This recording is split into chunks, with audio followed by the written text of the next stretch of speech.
Hello, everyone. Today I'm answering part three of the question with so much uncertainty in the world. How do we stay positive in the face of so much fear? And has been a three-part answer, and today is part three. And I really want to focus on self love and self compassion today because we are facing so much uncertainty in this moment.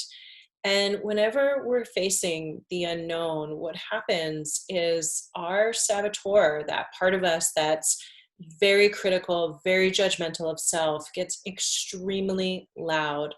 And our negative self talk can be overwhelming. And that is a natural part of change. It's a natural part of stepping from the known into the unknown.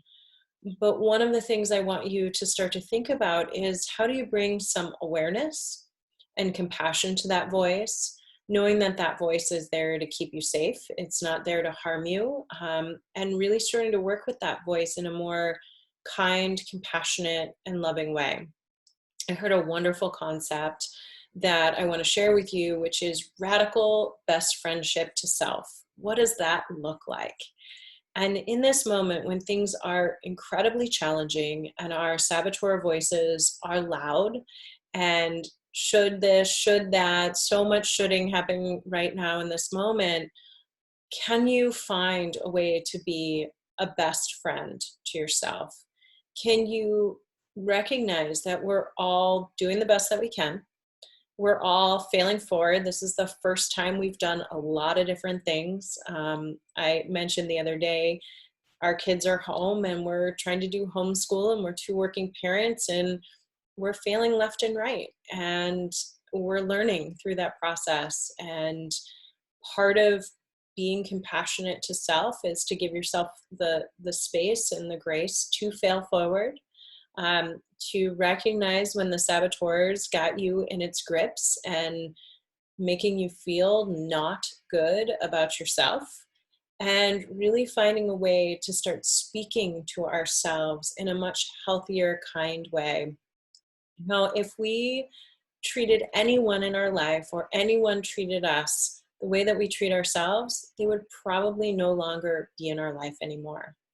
And when we are facing so much stress and so much pressure, can we find a way to be more compassionate and loving and our own best friend through the process? So I leave you with that challenge. I think it's a really important one, not just for this moment, but forever. I think it's one of the things that we don't do enough of. And I encourage every single person not only to do it in this moment, but to continue to do it. So one of the ways that I help people really train that part of their brain to start really being more kind and compassionate and loving to self is I'd ask you to write down three things a day that you're really appreciative or grateful or kind statements about yourself. And they can be anything. They don't have to be different every day, but it's taking a moment to be really kind and loving to self. And just writing down those three statements is really going to be helpful in that process and helping train your brain to focus more on that versus the saboteur voice.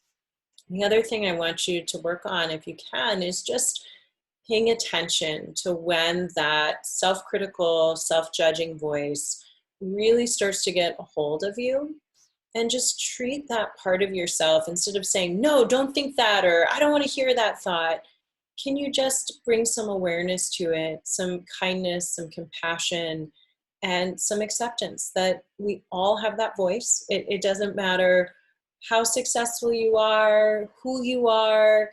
Every single human being has the saboteur voice. It is just part of how we're wired. So really learning to work with that voice and being compassionate with that voice is a really important part of the process of finding more positivity and, more importantly, more self-love through this process. Thank you so much.